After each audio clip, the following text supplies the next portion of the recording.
Hey, what's up, everybody? This is your boy Kenny, and this is my review of a new show on TV One called Uncensored.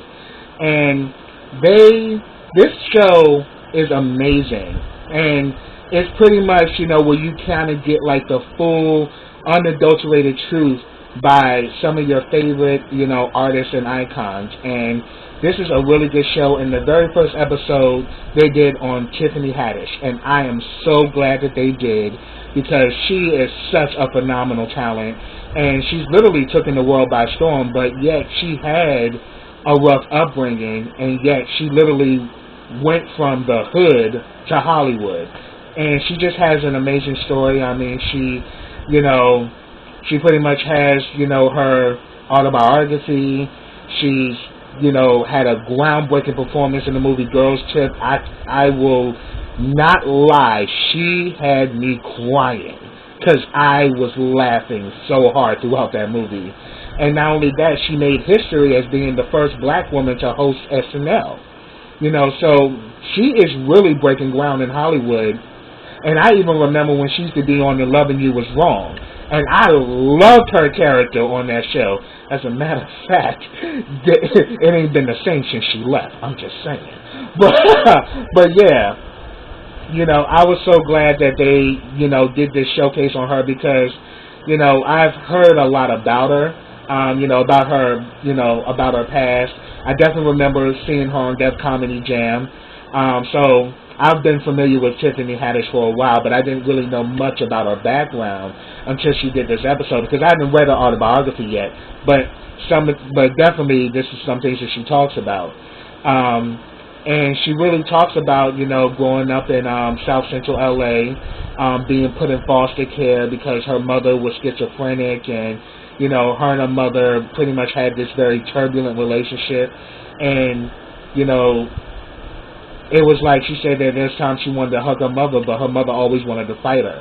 And, that definitely has to be traumatic and demoralizing, that the one person, that gave you life, you want their affection and you want their love, but yet they can't give it to you because they have issues of their own.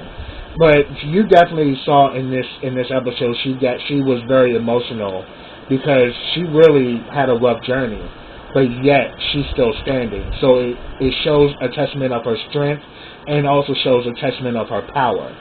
And she also talks about that comedy protected her throughout her life because her making people laugh got her through some of the hardest times. And they say that, look, some of the best comics, come from very traumatic beginnings. I mean, take Richard Pryor. He grew up in a whorehouse. I mean, some of these comedians, Chevy Chase, he kind of grew up in an abusive, he was pretty much physically abused growing up. So, some of these great comedians, some of these great talents really did come from very traumatic situations, and laughter and comedy is what got them through it. Kevin Hart, another one, who had, a traumatic upbringing, but yet, literally flipped the bad and made it good. Or pretty much turned shit into sugar.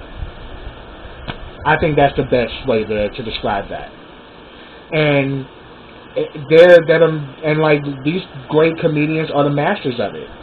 They're the masters of taking something that could have literally put you in a psychiatric ward, literally in a straitjacket, but literally turned it into something magical that inspires millions upon millions of people, all across the world.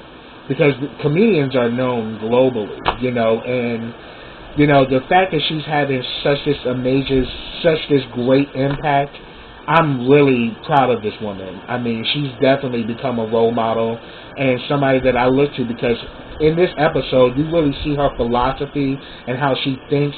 She is fucking amazing. I mean, the fact that she doesn't have any bitterness in her heart, she doesn't have any grudges. I mean, she's been through a lot, growing up in foster care, having to, be put in a position where she, because she one thing that she talks about is that she had the opportunity to to be a part of the Laugh Factory, when she was in high school, because she pretty much liked the class clown because, she was always making people laugh, and she was very talkative, a very expressive personality. And being in the school system, that's always going to get you into trouble, so she pretty much kind of was always getting into trouble in school, but, a teacher pretty much, got her, started taking her to the Laugh Factory, and she literally loved it, and she realized that that's what she always wanted to do. But, reality hits, and, she pretty much ended up getting a job at an airline, and she was making money and all that, but she said she was very depressed, and, the reason why is because she wasn't doing what she loved. And that is something that even inspires me as well, because at the end of the day, you have to do what you love to do. A paycheck is a paycheck, but a paycheck is not going to fulfill your desire. It never does. And she learned that lesson, that she wanted to fulfill her desire. And she even talks about being in this bad relationship with this guy where he was cheating on her, and she doo-dooed in his shoes, and I was like, girl, hey, yeah, I don't blame you. I don't blame you. She said that, hey, he ain't had nothing. He ain't have a car. He ain't have a house. I couldn't bust his windows. I couldn't flatten his tires because he was driving my car. So I boo-booed in his shoes. I was dying. That gave me life. So, and she even said that being in that situation was rough, and, the fact that she had to deal with so much violence and abuse, and, but she said she had people like her grandmother and her aunties, and she had a whole lot of role models that kept her grounded, and they uplift her, even through some of the hardest times that she was going through, with, her mom being institutionalized and all of that. So, and, her, and she also has 4 brothers and sisters, and, she still is very, she's still the big sister, so she still, is very, they're still a part of her life, and she still looks out for them, and that's everything, because she always was kind of like the mom, because she said, and what ended up happening was that she talks about this traumatic situation where when she was like 8 or 9 years old, her mother was in this really bad car accident. And from that point on, her mom just wasn't the same. Her mom would get very violent. Her mom would get into it with people, and to the point where she said that, yeah, I got spankings and stuff before as a kid, but after the accident, it got worse, where it was traumatic. And, she was always getting into stuff, and people didn't diagnose her, and it wasn't until she got into it with a neighbor and she got, taken to jail, that's when, the family got split apart, and she went into foster care, and, she kind of was separated from her brothers and sisters, and I knew that had to be hell on a child. And it gives me utmost respect for her, because to have to go through that, and you can still smile, and you can still bring joy and laughter to other people, that is something to inspire to be, and that is something to be praised and admired. And I definitely admire her. She definitely made me more of a fan of her after watching this Uncensored, because you really got to see her philosophy. Like when she was talking about being in Girlfriends, and Jada Pinkett had said that, she should have been nominated for a Golden Globe. But then she was like, girl, I don't care about no Golden Globe. I can buy me an award. Like, shoot, give me my check. Give me my money. That's my reward at the end of the day. Pay me. Yeah, it's nice to win an award, but she says, I'm not in it for that. I love what I do. Give me my award is my check. I can buy me an award and put it up there. I can award myself. Just give me my check. And I'm just like, hey,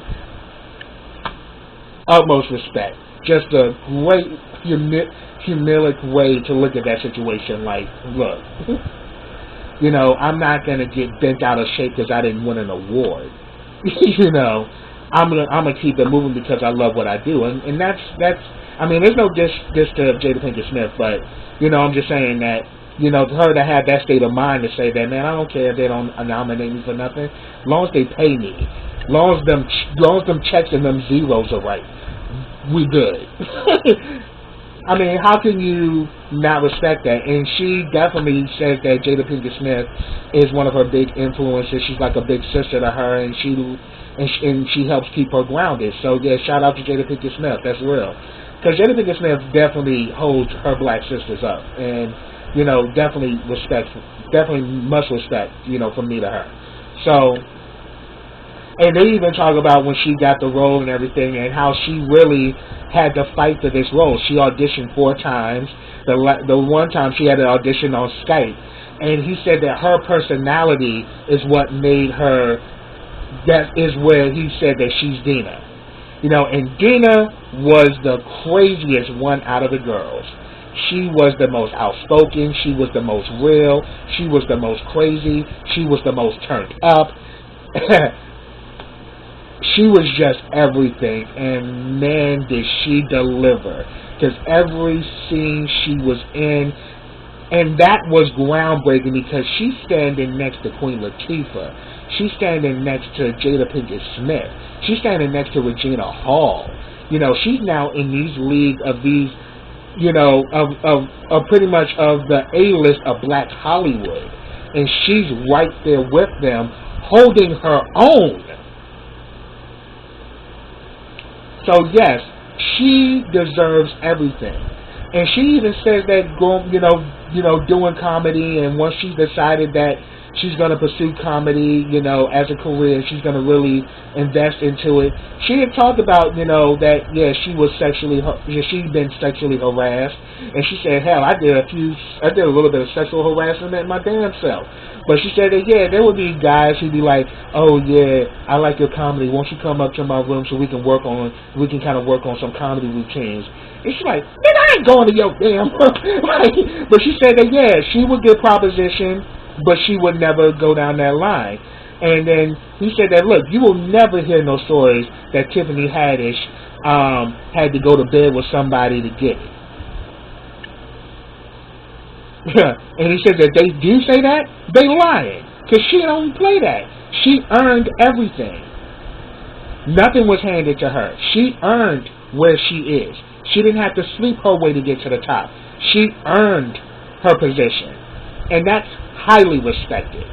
Because she said that she saw a lot of other female comics who were just as good, who kind of got sucked into that where they had to, play the bedroom game to get ahead. And she said a lot of them would quit the game because, they would go to comedy shows and people be whispering, oh, yeah, she a slut. Yeah, we just banged her out last night. That kind of shit. And she said that she never wanted that to come off about her. So she had that much respect and that much honor about herself that she said that I'm going to work just as hard as the guys, and I'm going to show that I can hold my own. And she even talked about that at first. She tried to, she tried to unbeautify herself, because she, pretty much, comedy is kind of like the man's world. So when you're a woman, yeah, it's definitely going to be more tough to stand out in that crowd. So she said that she tried to be on the level of the guys, but then she said this woman told her that you're a beautiful woman. Why are you dressed like that? You should show what you have. If you got a nice body, show that you got a nice body. If you got nice legs, show you got nice legs. Show the beauty. Be your best on stage. Don't give me your least. Give me everything. And we see that, yes, Tiffany is not only beautiful, but she is very stylish, honey. Baby knows how to dress down. And I even loved, when she kind of did her routine on the 25th anniversary of Def Comedy Jam, and she really got choked up when she was talking about Def Comedy Jam, because this, was like a big moment for her, because Def Comedy Jam was something she watched growing up. It's something that she inspired to be. So when she said when she got on Def Comedy Jam, she knew she made it. She knew that, yes, I'm a comedian. you know, because I'm now because you know the Def Comedy Jam is where you performed in front of some of the toughest, you know, people in New York. You know, as far as the audience, I mean, they will boo the hell out of you. So pretty much to be accepted at Def Comedy Jam was everything because it meant that the community ordained you. The community's like, yes, you are funny, you know. And, you know, she kind of, you know, came up, you know, with, you know, kind of under the same ropes of, like, you know, Cheryl Underwood and, you know, many others who had came before her. But she even says that, you know, Cheryl Underwood is a good friend of hers and someone that influenced her. She even talks about meeting Beyonce, and she kind of joked about how there was a girl that was touching on Jay-Z, and Beyonce kind of walked up and just kind of was like, bitch? But she said that she didn't really say that, but she kind of gave that look, and girl walked off. She's like, oh yeah, get your hands off my man. She don't play that. And then she says that she also talked about meeting Barbra Streisand, and she was talking to Barbra Streisand about Cardi B. I was kind of lonely because she starts rapping, singing Kodak Yellow, and Barbra Streisand's like, it's catchy. But no, I never heard her. So it was cool that, you know, her and Barbra Streisand connected. And, you know, Barbra Streisand's a legend. I mean, because I definitely, you know, she's definitely, because I'm a singer, so definitely she's definitely someone that I definitely looked up to as an artist, you know, and one of those voices that I love to listen to. I mean, because Barbara can sing the house down. And, you know, the fact that, you know, her and Tiffany Haddish are cool is everything because, you know, it just really shows that Barbara's well-rounded, but she was kind of, you know, cutting up with Barbra Streisand, and her and Barbra Streisand have become very cool. So it was cool. She said that, you know, she's made some of these friends in Hollywood, and, you know, they have been very supportive of her. You know, they encourage her to continue to be better, to continue to rise above. And then when she talks about being in a relationship, she says that, look, if he ain't helping me to build my empire, no. I got grandma, I got my brother, I got my sister, I got everybody. I got my mom coming out the sidewalk. She's going to come here and stay with me. I'm going to help take care of her. She's like, look, I'm good. You know, I'm building an empire. And I definitely lock eyes with that because I'm in that same space. You know, I'm trying to, you know, build, you know, a better life for me and my family. And pretty much, you know, sometimes relationships can complicate things. Because, you know, and she said that, look, when you got a man, you got to nurture him, you got to, you know, pay attention to him, you got to really, you really have to give him that kind of attention and affection. And she says that, look, I'm building an empire and I got my family, and if a guy ain't trying to help me build that, then it just ain't going to work. So I'm like, yeah, she's locked in. She's locked into her mission and to her destiny. And she says, she reveals that her destiny is to bring laughter and joy to people. And she can use her experiences and also use her gift to influence many others. I mean, can you imagine how many young black women or young black girls that she's influencing right now? You know, being the first black woman to host SNL and do it, and was a hit. You know, she's now got a best-selling autobiography out. You know, she even talks about the black unicorn because she had this wart on her head, and people used to make fun of her, and she pretty much, as a unicorn, took that horn and started charging at their asses because she's like, you know, but then eventually she got the, you know, she pretty much, her grandmother finally, you know, busted it and the wart was removed. But she said that, yeah, and she also has a mole, so she said people made fun of her, but eventually she learned how to use her humor to fight back. And I was just like, yes, that is just remarkable. And it just goes to show how much of a true comedic genius she is. And we're just in the beginning of seeing some of the landmark things she's going to do with her career. So I'm definitely got a front row seat, and I'm waiting, and I'm happy, you know, to see Tiffany Haddish shine. So that's what I have, y'all. If I missed anything, put it down in the comments. And if you have anything, any thoughts and commentary on this episode, please put it down there. I'd love to hear your thoughts. But subscribe to my channel. Click that bell so you get notifications every time I drop a video. Also, follow me on all of my social platforms. I have them listed in the description box. Also, like this video, comment on this video, and share this video. And I will be back with the next episode of Uncensored. And I think the next episode is going to be on Tamar Braxton. So I look forward to seeing what that's going to be about. So until next time, everybody, take care.